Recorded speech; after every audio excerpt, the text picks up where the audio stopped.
how to fix Discord stream burst problem.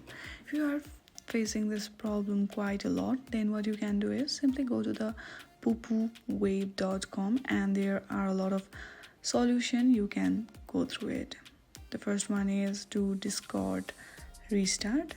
It has also given in the description form like how to restart your Discord. Second one is optimize.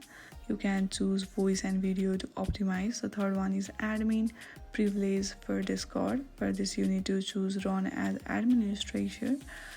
And the fourth one is keep graphics drivers updated to enhance Discord stream.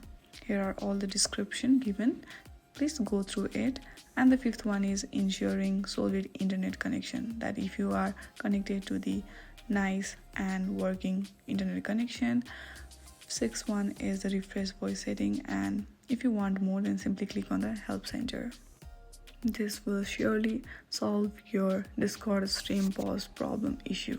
Thank you for watching this video.